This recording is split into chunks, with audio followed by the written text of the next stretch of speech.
নদীর ধারের এক ছোট্ট গ্রাম চাঁদপুর। দিনে শান্ত, রাতে যেন নিঃশব্দে শ্বাস নেয়। গ্রামের শেষ প্রান্তে এক শ্মশানের পাশে অবস্থিত এক ঘন বাঁশবাগান।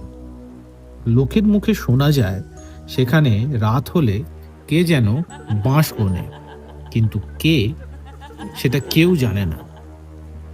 এক অমাবস্যার রাতে হাট থেকে ফিরছিল করিম। চাঁদহীন আকাশ, চারপাশ অন্ধকারে ঢেকে আছে। বন্ধুরা সেদিন সাবধান করেছিল, ওই পথে ফিরিস না করিম, আজ অমাবস্যা, ওখানের হাওয়া খারাপ। করিম হেসে বলেছিল, ভূত টুত বলে কিছু নেই, ওসব গ্রামের মানুষের মনের ভুল। টর্চ হাতে শ্মশানের পথে ঢুকে পড়ল করিম। বাঁশবাগানের ভেতর ঢুকতেই হাওয়া কেমন থমকে গেল। গাছের ফাঁক দিয়ে যেন কেউ তাকিয়ে আছে।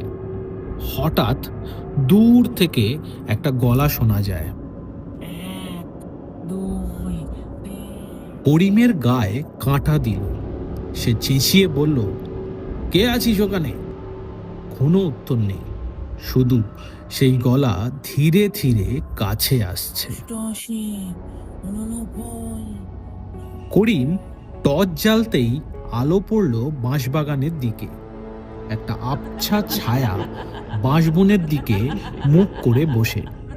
হঠাৎ সেই ছায়া বলে উঠল,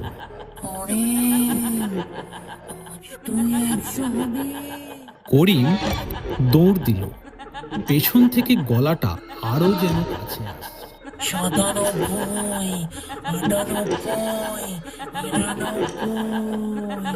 হোঁচট খেয়ে পড়ে যায় করিম, আর টর্চের আলোটা নিভে যায়। সকালে বাঁশবাগানের ধারে গ্রামবাসীরা খুঁজে পেল করিমের চটি আর টর্চ। তারা গুনে দেখল এখন বাঁশবাগানে মোট 100টি বাঁশ গাছ। কেউ যেন বলে উঠল, শেষ বাঁশটি হলো করিম। আজও কেউ যদি সেখান দিয়ে যায়, অন্ধকারে কে যেন গুনে।